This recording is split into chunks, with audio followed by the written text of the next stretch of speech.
2005 June 19 തമിഴ്നാട്ടിലെ തിരുനെൽവേലിയിൽ പഴവൂർ എന്ന വിദൂര ഗ്രാമത്തിനടുത്തായി 5-ാം നൂറ്റാണ്ടിൻ്റെ മധ്യത്തിൽ നിർമ്മിച്ച ഒരു ക്ഷേത്രം.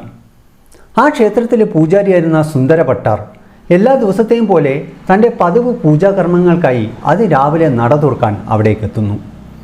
അദ്ദേഹം അരയിൽ തിരികിയിരുന്ന താക്കോലെടുത്ത് ക്ഷേത്രത്തിൻ്റെ വാതിൽ തുറക്കാൻ ശ്രമിക്കുമ്പോഴാണ് ആ ക്ഷേത്രത്തിൻ്റെ പ്രധാന വാതിൽ തകർക്കപ്പെട്ട നിലയിലാണെന്ന് അദ്ദേഹം കാണുന്നത്.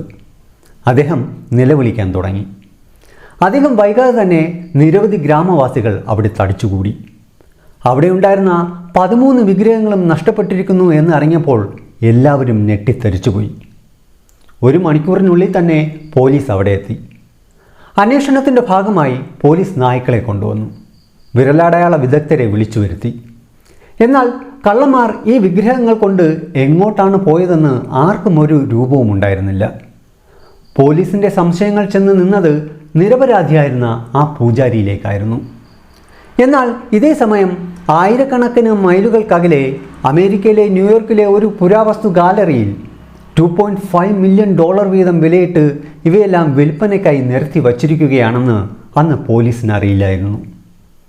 ഇത്തരത്തിലുള്ള കൊള്ളയുമായി ബന്ധപ്പെട്ട് വർഷങ്ങൾക്കു ശേഷം 2014 അന്ന് അധികാരത്തിൽ വന്ന നരേന്ദ്രമോദിയും ഓസ്ട്രേലിയൻ പ്രധാനമന്ത്രി ടോണി അബോട്ടുമായി നിൽക്കുന്ന ഈ ചിത്രം ഏറെ ശ്രദ്ധ നേടിയിരുന്നു. ചോളരാജവംശകാലത്ത് നിർമ്മിക്കപ്പെട്ട നടരാജ വിഗ്രഹവും അർദ്ധനാദീശ്വര വിഗ്രഹവും ഈ ചിത്രത്തിൽ കാണാം. ഇന്ത്യൻ ക്ഷേത്രങ്ങളിൽ നിന്ന് മോഷ്ടിച്ച് ഓസ്ട്രേലിയൻ നാഷണൽ ഗാലറിക്ക് വിറ്റതാണ് ആ വിഗ്രഹങ്ങൾ. ഈ മോഷണങ്ങൾക്കെല്ലാം പിന്നിൽ ഇന്ത്യൻ വംശജനായ അമേരിക്കൻ പൗരത്വമുള്ള സുഭാഷ് കപൂർ ആയിരുന്നു.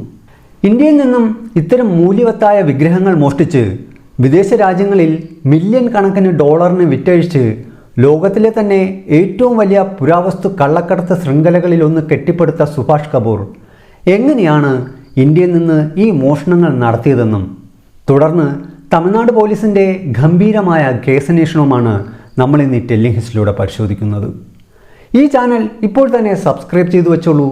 അത് നിങ്ങൾക്ക് വളരെയധികം ഉപകാരപ്പെടും. നമുക്കറിയാം, നൂറ്റാണ്ടുകൾക്ക് മുമ്പുള്ള സൗത്ത് ഇന്ത്യ ചേര, ചോള, പാണ്ഡ്യ, പല്ലവ, വിജയനഗര എന്നിങ്ങനെ നീളുന്ന പ്രഗത്ഭരായ രാജവംശങ്ങൾ ഭരിച്ചിരുന്ന പ്രദേശങ്ങളായിരുന്നു, പ്രത്യേകിച്ചും തമിഴ്നാട് പ്രദേശം. അവരുടെ ഭരണകാലത്ത് ആരെയും അതിശയിപ്പിക്കുന്ന ഒട്ടനവധി ക്ഷേത്രങ്ങളും അവർ പണിതിരുന്നു. ആ ക്ഷേത്രങ്ങളിൽ അവർ പ്രതിഷ്ഠിച്ചിരുന്ന വിഗ്രഹങ്ങൾ അന്നത്തെ നൂറ്റാണ്ടിൽ അമൂല്യങ്ങളായ പഞ്ചലോഹങ്ങൾ മുതൽ മരതകക്കല്ലിൽ നിർമ്മിക്കപ്പെട്ടതും വെങ്കലത്തിൽ നിർമ്മിക്കപ്പെട്ടതും കല്ലുകളിൽ കൊത്തിയെടുത്തതുമായ പിന്നീട് മറ്റാർക്കും നിർമ്മിച്ചെടുക്കാൻ കഴിയാത്ത പുരാതന നിർമ്മിതികളായിരുന്നു. ആ കാലഘട്ടത്തെ നിർമ്മിതികളായതിനാൽ തന്നെ ഇപ്പോൾ ആ വിഗ്രഹത്തിന് വിലമതിക്കാനാകാത്ത മൂല്യങ്ങളുമുണ്ട്. 2005 മോഷണത്തിന് ശേഷം തമിഴ്നാട്ടിൽ മറ്റൊരു ക്ഷേത്രത്തിൽ മോഷണം നടക്കുന്നു. അത് ബൃഹദേശ്വര ക്ഷേത്രത്തിലായിരുന്നു. ഇപ്പോൾ നിങ്ങൾക്ക് ഒരു സംശയം തോന്നിയേക്കാം, അത് തഞ്ചാവൂരിലെ ബൃഹദേശ്വര ക്ഷേത്രമായിരിക്കുമോ എന്ന്. എന്നാൽ അവിടെയല്ല. തമിഴ്നാട്ടിലെ തന്നെ കോറമണ്ഡൽ തീരത്ത് ശ്രീപുരങ്കൻ എന്നൊരു ഗ്രാമമുണ്ട്. ആ ഗ്രാമത്തിലും ഒരു ബൃഹദേശ്വര ക്ഷേത്രം സ്ഥിതി ചെയ്യുന്നുണ്ട്. ഇതും ചോള രാജഭരണകാലത്ത് പണി കഴിപ്പിച്ച പുരാതന ക്ഷേത്രം തന്നെയാണ്. ആയതിനാൽ തന്നെ ഈ ക്ഷേത്രത്തിലും ആ കാലഘട്ടത്തെ വിഗ്രഹങ്ങളുണ്ട്. എന്നാൽ പൂജാരിയുടെ അഭാവം മൂലം കഴിഞ്ഞ 10 വർഷമായി ഈ ശിവക്ഷേത്രത്തിൽ നിത്യപൂജകൾ നിർത്തിവച്ചിരിക്കുകയായിരുന്നു. അതുകൊണ്ട് തന്നെ ക്ഷേത്രത്തിൻ്റെ വാതിലുകൾ എപ്പോഴും അടങ്ങിക്കിടക്കുകയായിരുന്നു. മാത്രമല്ല, ആ ക്ഷേത്ര പരിസരം ഒന്നാകെ കാട് മൂടിയ നിലയിലായിരുന്നു. 2006 ജനുവരിയിൽ ഒരു ദിവസം അർദ്ധരാത്രിയോടെ 2 പ്രദേശവാസികളായ രത്തിനവും കാളിയപ്പനും ക്ഷേത്രത്തിൽ പ്രവേശിക്കുന്നു.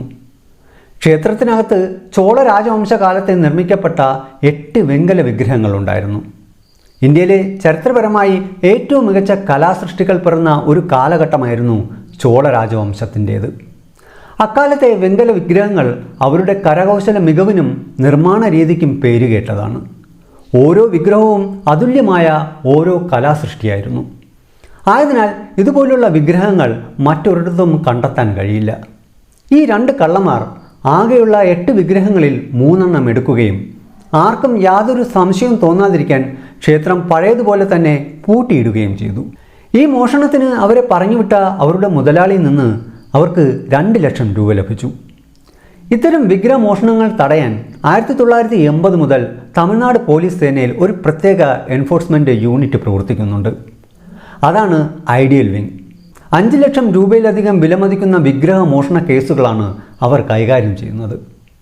ഇത്തരം മോഷണ കേസുകൾ തടയാൻ ഐഡിയൽ വിങ് ഒരു പദ്ധതി തയ്യാറാക്കി. സുരക്ഷ തീരെയില്ലാത്ത ചെറിയ ക്ഷേത്രങ്ങളിൽ നിന്നുള്ള വിഗ്രഹങ്ങൾ വലിയ ക്ഷേത്രത്തിലേക്ക് മാറ്റുക എന്നതായിരുന്നു അത്. എന്നാൽ ഗ്രാമത്തിലെ ആ ചെറിയ ക്ഷേത്രത്തിൽ വലിയ ഉത്സവങ്ങൾ നടക്കുമ്പോൾ ഈ വിഗ്രഹങ്ങൾ അവർക്ക് തിരികെ നൽകും. എന്നാൽ ഉത്സവം കഴിയുമ്പോൾ സുരക്ഷ ഉറപ്പാക്കാൻ കഴിയുന്ന വലിയ ക്ഷേത്രങ്ങളിലായിരിക്കും ഈ വിഗ്രഹങ്ങളുടെ പ്രധാന സൂക്ഷിപ്പ് കേന്ദ്രം. അങ്ങനെയാണ് ഐഡിയൽ വിങ് തമിഴ്നാട്ടിലെ ഒരു ഗ്രാമത്തിലുള്ള വിഷ്ണു ക്ഷേത്രത്തിലെത്തുന്നത്. 3-4 മാസത്തിലൊരിക്കൽ മാത്രമേ ആളുകൾ ആ ക്ഷേത്രത്തിൽ വരാറുള്ളൂ. അതുകൊണ്ടാണ് വിഗ്രഹങ്ങൾ വരദരാജ പെരുമാൾ ക്ഷേത്രത്തിലേക്ക് മാറ്റാൻ അവർ തീരുമാനിച്ചത്.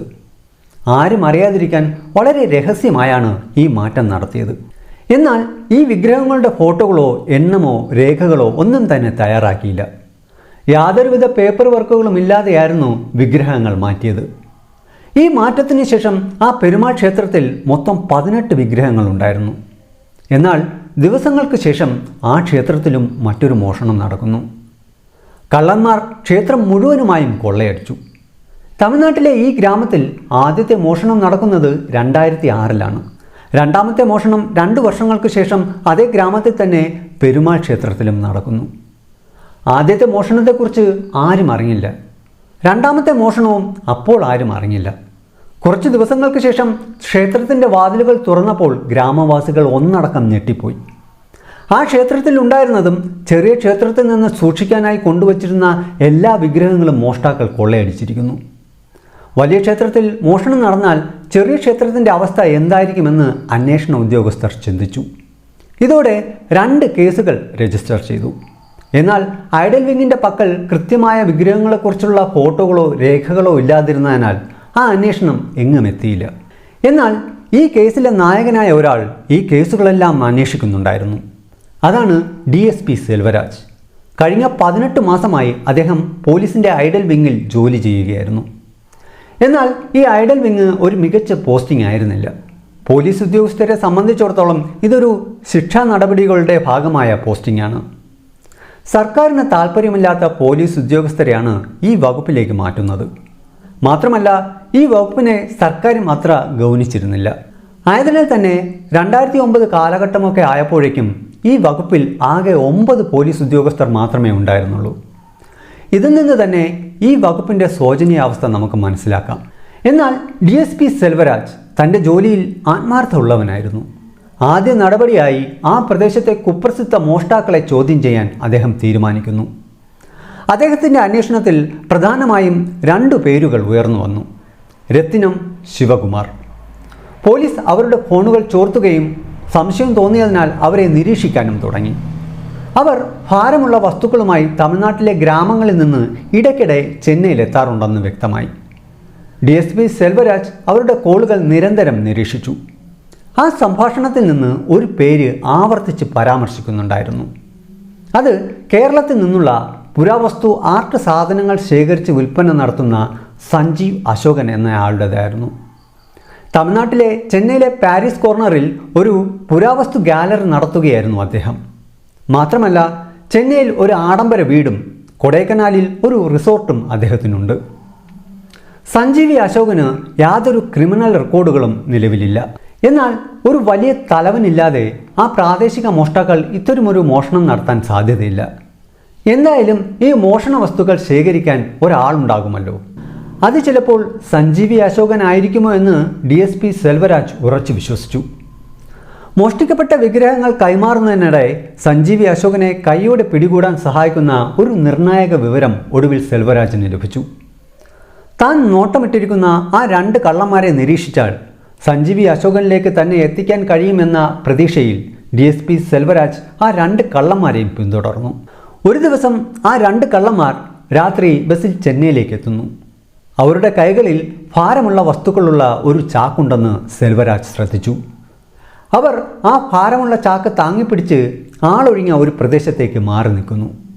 ഒരുപക്ഷെ അതായിരിക്കാം അവരുടെ അടയാള സ്ഥലം. കുറച്ച് നിമിഷങ്ങൾക്ക് ശേഷം സഞ്ജീവി അശോകിൻ്റെ ഒരു സിൽവർ നിറത്തിലുള്ള കോളിസ് കാർ അവിടേക്ക് വന്നു. അതവരെ പിടികൂടാനുള്ള തൻ്റെ വലിയ അവസരമാണെന്ന് സെൽവരാജ് കരുതിയെങ്കിലും ആരോ തൻ്റെ വിവരങ്ങൾ ചോർത്തി നൽകിയെന്ന് അദ്ദേഹത്തിന് പെട്ടെന്ന് തന്നെ മനസ്സിലായി. പോലീസ് തങ്ങളെ കാത്തിരിപ്പുണ്ടെന്ന് കോളിസിലുള്ളവർക്ക് മനസ്സിലായി. അതിനാൽ അവർ പെട്ടെന്ന് തന്നെ വാഹനം തിരിച്ച് അവിടെ നിന്നും കടന്നു കളഞ്ഞു. സഞ്ജീവി അശോക് അന്ന് പിടിക്കപ്പെട്ടില്ല. പക്ഷേ ആ 2 കള്ളന്മാരെയും സെൽവരാജ് പിടികൂടി. അദ്ദേഹം അവരെ ചോദ്യം ചെയ്തു. തങ്ങളുടെ തലവൻ സഞ്ജീവി അശോകനാണെന്ന് അവർ ഉടൻ തന്നെ കുറ്റസമ്മതം നടത്തി. ഗ്രാമങ്ങളിൽ നിന്ന് വിഗ്രഹങ്ങൾ മോഷ്ടിക്കുന്നത് തങ്ങളാണെന്നും അതിന് സഞ്ജീവി അശോകനിൽ നിന്ന് 2 ലക്ഷം രൂപ കിട്ടാറുണ്ടെന്നും അവർ സമ്മതിച്ചു. മാത്രമല്ല, വിഗ്രഹ മോഷ്ടാക്കളുടെയും കള്ളക്കടത്തുകാരുടെയും ഒരു വലിയ സംഘത്തെ സഞ്ജീവ് അശോകൻ നിയന്ത്രിക്കുന്നുണ്ടെന്ന് അവർ സ്ഥിരീകരിച്ചു. ഇതൊരു ചെറിയ മോഷണമല്ലെന്നും മറിച്ച് ഇതൊരു വലിയ അന്താരാഷ്ട്ര റാക്കറ്റാണെന്നും DSP സെൽവരാജിന് അപ്പോഴാണ് മനസ്സിലായത്. 2009 മാർച്ചിൽ DSP സെൽവരാജ് സഞ്ജീവി അശോകൻ്റെ ഫോൺ കോളുകൾ ചോർത്തി. ആ ഫോൺ കോൾ ചോർത്തുന്നത് വലിയൊരു കടമ്പയായിരുന്നു. കാരണം 15 മൊബൈൽ ഫോണുകളും 53 സിം കാർഡുകളും സഞ്ജീവി അശോകൻ ഉപയോഗിച്ചിരുന്നു. സൈബർ സെല്ലിൻ്റെ സഹായത്തോടെ സഞ്ജീവി അശോകൻ്റെ ഫോൺ കോളുകൾ നിരീക്ഷിക്കുന്ന DSP സെൽവരാജിന് ഒരു കാര്യം ബോധ്യമായി. അദ്ദേഹവുമായി ബന്ധപ്പെട്ട 2 കള്ളന്മാർ പിടിയിലായതിനാൽ തന്നെ സഞ്ജീവി അശോക് രക്ഷപ്പെടാനുള്ള ശ്രമങ്ങൾ നടത്തുകയാണ്. അതിനാൽ ഉടനെ തന്നെ സഞ്ജീവി അശോകിനെ അറസ്റ്റ് ചെയ്യണം.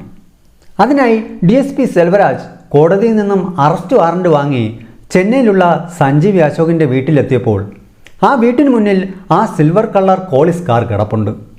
വീട് അടങ്ങിക്കിടക്കുന്നു. ആ വീട്ടിൽ ആളില്ല. എന്നാൽ തുടർന്നുള്ള അന്വേഷണത്തിൽ അരമണിക്കൂറിനുള്ളിൽ അവർക്ക് ഒരു ഇൻഫർമേഷൻ ലഭിക്കുകയാണ്.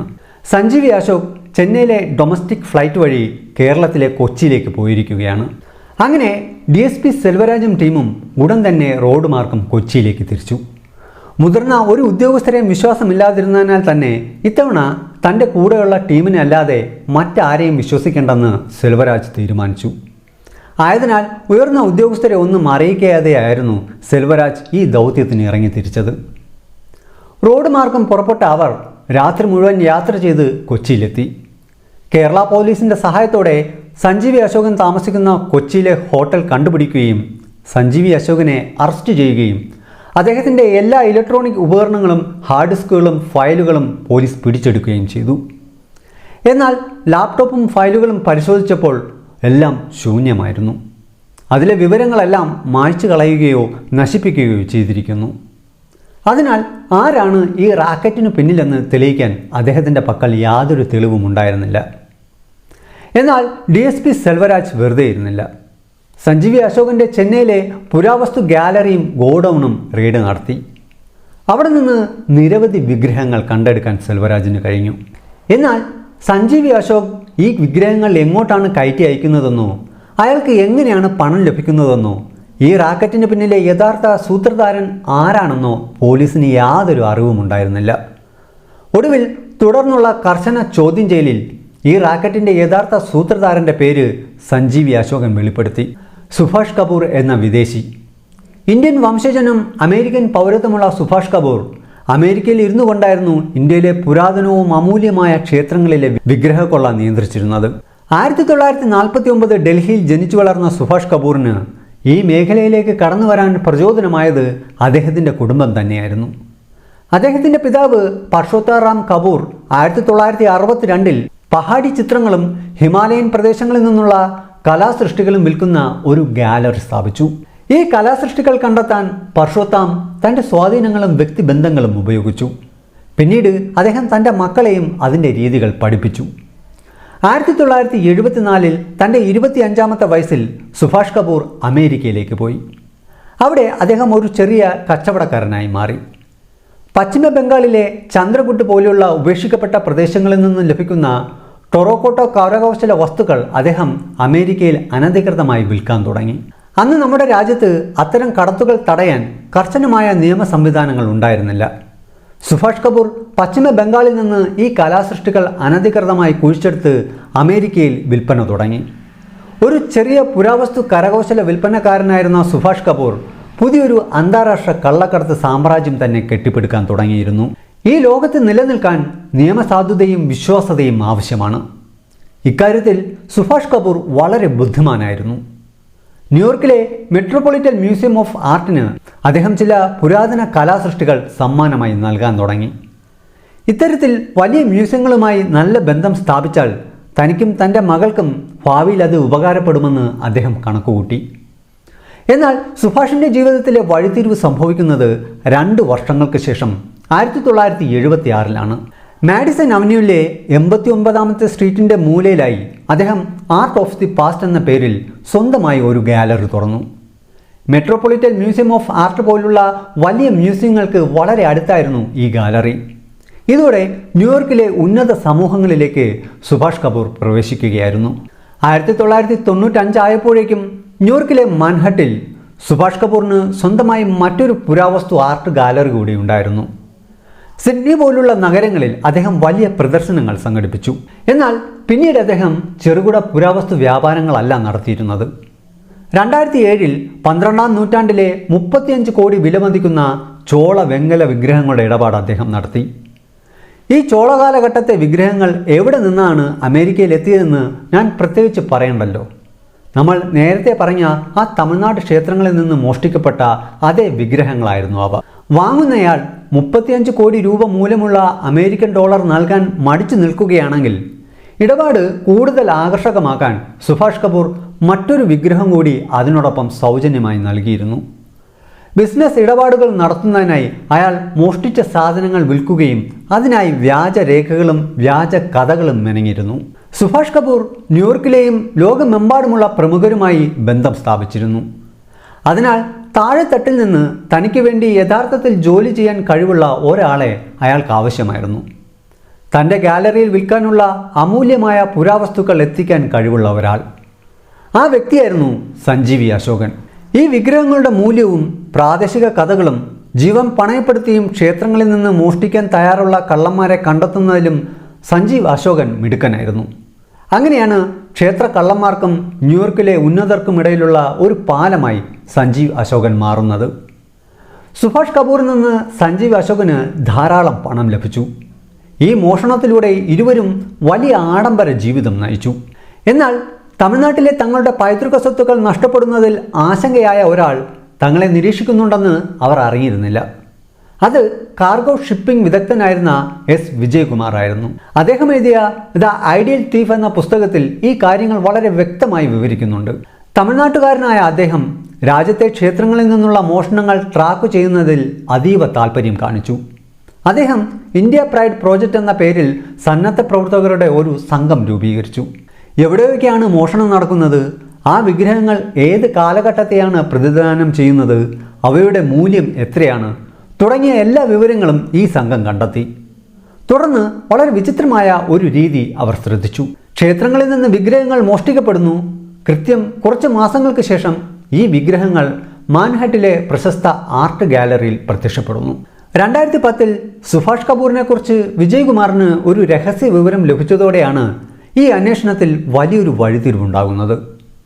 ചോള രാജവംശകാലത്ത് നിർമ്മിക്കപ്പെട്ട വെങ്കല വിഗ്രഹങ്ങൾ സുഭാഷ് കപൂർ അമേരിക്കയിൽ വിൽക്കുന്നുണ്ടെന്ന് അദ്ദേഹം കണ്ടെത്തി. വിജയകുമാറിൻ്റെ നേതൃത്വത്തിലുള്ള ഇന്ത്യ പ്രൈഡ് പ്രോജക്റ്റിലെ സന്നദ്ധ പ്രവർത്തകരും DSP സെൽവരാജിനെ പോലുള്ള പോലീസ് ഉദ്യോഗസ്ഥരും സുഭാഷ് കപൂറിനെതിരെയുള്ള കൂടുതൽ തെളിവുകൾ കണ്ടെത്താൻ ശ്രമിക്കുന്ന അതേ സമയത്ത് അമേരിക്കയിലെ ഒരു ഹോംലാൻഡ് സെക്യൂരിറ്റി ഉദ്യോഗസ്ഥനും സുഭാഷ് കപൂറിന് പിന്നാലെയുണ്ടായിരുന്നു. 2007 ഗാർഡൻ ഫർണിച്ചറുകൾ എന്ന വ്യാജേന മുംബൈയിൽ നിന്ന് അമേരിക്കയിലെത്തിയ ഒരു കണ്ടെയ്നറിൽ $20 ദശലക്ഷം വിലമതിക്കുന്ന പുരാതന ഇന്ത്യൻ വിഗ്രഹങ്ങളാണെന്ന് ആ അമേരിക്കൻ ഓഫീസർ കണ്ടെത്തിയിരുന്നു. സുഭാഷ് കപൂറിനുള്ളതായിരുന്നു ആ പാഴ്സൽ. ആ പാഴ്സൽ കൈപ്പറ്റാൻ വരുന്ന സമയത്ത് സുഭാഷ് കപൂറിനെ അറസ്റ്റ് ചെയ്ത് ചോദ്യം ചെയ്യാനായിരുന്നു അമേരിക്കൻ ഉദ്യോഗസ്ഥരുടെ പദ്ധതി. എന്നാൽ എംബസിയിൽ ആരോ രഹസ്യ വിവരം നൽകിയതിനാൽ സുഭാഷ് കപൂർ ആ പാഴ്സൽ ഏറ്റെടുക്കാൻ ചെല്ലാതെ മുങ്ങി. വിഗ്രഹങ്ങൾക്ക് വ്യാജരേഖകൾ ചമയ്ക്കാൻ സുഭാഷ് കപൂർ ഒരു ഫാക്ടറി തന്നെ നടത്തിയിരുന്നുവെന്ന് അന്വേഷണത്തിൽ വ്യക്തമായി. പിന്നീട് ആ അമേരിക്കൻ ഓഫീസറും വിജയ്കുമാറും ഇന്ത്യ പ്രൈഡ് പ്രോജക്റ്റിൽ വഴി ശേഖരിച്ച തെളിവുകളും വിവരങ്ങളും പരസ്പരം കൈമാറി അന്വേഷണം ഊർജിതമാക്കി. എന്നാൽ അന്വേഷണം വഴിമുട്ടി നിൽക്കുമ്പോഴാണ് കഥയിൽ ഒരു വലിയ ട്വിസ്റ്റ് ഉണ്ടാകുന്നത്. സുഭാഷ് കപൂറിൻ്റെ കഴിഞ്ഞ 10 വർഷത്തെ കാമുകിയായിരുന്ന ഗ്രേസ് പരംശ്രീ ബിസിനസ് തർക്കങ്ങളെ തുടർന്ന് കപൂറുമായി തെറ്റിപ്പിരിഞ്ഞിരുന്നു. പ്രതികാരം വീട്ടാനായി ഗ്രേസ് സുഭാഷ് കപൂറിൻ്റെ കള്ളക്കടത്ത് വിവരങ്ങൾ ഇൻ്റർനെറ്റിലൂടെ പുറത്തുവിട്ടു. അമേരിക്കയിലെ മ്യൂസിയത്തിലുള്ള വിഗ്രഹങ്ങൾ മോഷ്ടിച്ചതാണെന്നും അതിന് പിന്നിൽ കപൂർ തന്നെയാണെന്നും അവൾ വെളിപ്പെടുത്തി. ഇത് മാത്രമല്ല, കപൂറിൻ്റെ ഫോട്ടോയും യാത്രാ വിവരങ്ങളും അവൾ രഹസ്യമായി പോലീസിന് കൈമാറുകയും ചെയ്തു. കാമുകി നൽകിയ കൃത്യമായ വിവരങ്ങളുടെ അടിസ്ഥാനത്തിൽ 2011 ഒക്ടോബർ 30 ജർമ്മനിയിലെ ഫ്രാങ്ക്ഫർട്ട് വിമാനത്താവളത്തിൽ വെച്ച് ഇന്റർപോൾ സുഭാഷ് കപൂറിനെ അറസ്റ്റ് ചെയ്തു. 2012 ജൂലൈയിൽ അയാളെ കൈവിലങ്ങുകളോടെ ചെന്നൈയിലേക്ക് കൊണ്ടുവന്നു. തെളിവുകളെല്ലാം സുഭാഷ് കപൂറിന് എതിരായിരുന്നതിനാലും അദ്ദേഹത്തിൻ്റെ ഇന്ത്യയിലെ ഡീലർ സഞ്ജീവി അശോകൻ്റെ മൊഴി ഉണ്ടായിരുന്നതിനാലും യാതൊരു രക്ഷയുമില്ലെന്ന് മനസ്സിലാക്കിയ സുഭാഷ് കപൂർ താൻ എങ്ങനെയാണ് വിഗ്രഹങ്ങൾ മോഷ്ടിക്കാൻ നേതൃത്വം നൽകിയതെന്നും വ്യാജരേഖകൾ ഉണ്ടാക്കി വിദേശത്തേക്ക് കടത്തിയതെന്നും പോലീസിനോട് തുറന്ന് സമ്മതിച്ചു. ഇതിന് പിന്നാലെ നടന്ന അന്വേഷണത്തിൽ $100 ദശലക്ഷം വില മതിക്കുന്ന 250ഓളം പുരാവസ്തുക്കൾ പോലീസ് വീണ്ടെടുത്തു. കപൂർ അറസ്റ്റിലായെങ്കിലും വിഗ്രഹങ്ങൾ ഇന്ത്യയിലേക്ക് തിരികെ കൊണ്ടുവരിക അത്ര എളുപ്പമായിരുന്നില്ല. ഓസ്ട്രേലിയയിലെ നാഷണൽ ഗാലറിയിലുള്ള കോടികൾ വിലമതിക്കുന്ന നടരാജ വിഗ്രഹം മോഷ്ടിക്കപ്പെട്ടതാണെന്ന് അവർ സമ്മതിച്ചില്ല. എന്നാൽ വിജയ്കുമാറും സംഘവും പഴയ ഫോട്ടോകളും 1972 ഇന്ത്യൻ ആൻറ്റിക്യൂക്ക് നിയമങ്ങളും ഉപയോഗിച്ച് ആ വിഗ്രഹം ഇന്ത്യയുടേതാണെന്ന് അനിഷേധ്യമായി തെളിയിച്ചു. ഒടുവിൽ 2014 സെപ്റ്റംബർ 4 ഓസ്ട്രേലിയൻ പ്രധാനമന്ത്രി ആ നടരാജ വിഗ്രഹം ഇന്ത്യൻ പ്രധാനമന്ത്രി നരേന്ദ്രമോദിക്ക് നേരിട്ട് കൈമാറി. വർഷങ്ങൾക്ക് ശേഷം ആ നടരാജ വിഗ്രഹം തമിഴ്നാട്ടിലെ ആ കൊച്ചു ഗ്രാമത്തിൽ തിരിച്ചെത്തിയപ്പോൾ ഗ്രാമവാസികൾ അതൊരു ഉത്സവമായി ആഘോഷിച്ചു. നമ്മുടെ രാജ്യത്ത് നിന്ന് ഇതുപോലെ എത്രയോ അമൂല്യമായവ ലോകത്തിൻ്റെ വിവിധ ഭാഗങ്ങളിലേക്ക് പോയിട്ടുണ്ട്. അതൊക്കെ തിരിച്ച് ഇന്ത്യയിലേക്ക് കിട്ടുന്നത് ഇതുപോലെ അപൂർവങ്ങളിൽ അപൂർവം മാത്രമായിരിക്കും. ഇത് പറയുമ്പോൾ മറക്കാൻ കഴിയാത്തത് നമ്മുടെ ഇന്ത്യയിൽ നിന്നും കൊള്ളയടിച്ചു കൊണ്ടുപോയ കോഹിനൂർ രത്നമാണ്. അതിനി ഒരിക്കലും നമുക്ക് തിരിച്ചു ലഭിക്കുകയില്ല. ഈ കോഹിനൂർ രത്നത്തെക്കുറിച്ച് ഒരു വിശദമായ വീഡിയോ ഞാൻ ഈ ചാനലിൽ അപ്ലോഡ് ചെയ്തിട്ടുണ്ട്. അത് കാണാത്തവർ തീർച്ചയായും അത് കണ്ടു നോക്കുക. ഇതുപോലുള്ള നമ്മുടെ അമൂല്യമായ പൈതൃകങ്ങൾ സംരക്ഷിക്കപ്പെടേണ്ടതിൻ്റെ ആവശ്യകതയെക്കുറിച്ച് നിങ്ങൾക്ക് എന്താണ് തോന്നുന്നത്? നിങ്ങളുടെ അഭിപ്രായങ്ങൾ തീർച്ചയായിട്ടും താഴെ കമൻറ്റ് ചെയ്യുക. ഈ വീഡിയോ നിങ്ങൾക്ക് ഇഷ്ടമായെങ്കിൽ ലൈക്ക് ചെയ്യാനും ചരിത്രം ഇഷ്ടപ്പെടുന്ന നിങ്ങളുടെ സുഹൃത്തുക്കളിലേക്ക് ഇത് ഷെയർ ചെയ്യാനും മറക്കരുത്. വളരെ വ്യത്യസ്തമാർന്നതും അറിയാൻ ആഗ്രഹിക്കുന്നതുമായ നിഗൂഢ ചരിത്ര സത്യങ്ങൾക്കുമായി ഈ ചാനൽ ഇപ്പോൾ തന്നെ സബ്സ്ക്രൈബ് ചെയ്തു വെച്ചോളൂ. അത് നിങ്ങൾക്ക് വളരെയധികം ഉപകാരപ്പെടും. ആകാംക്ഷ നിറഞ്ഞ മറ്റൊരു സംഭവമായി നമുക്ക് വീണ്ടും കാണാം. അതുവരെയ്ക്കും it's me Aneesh Robinson signing of.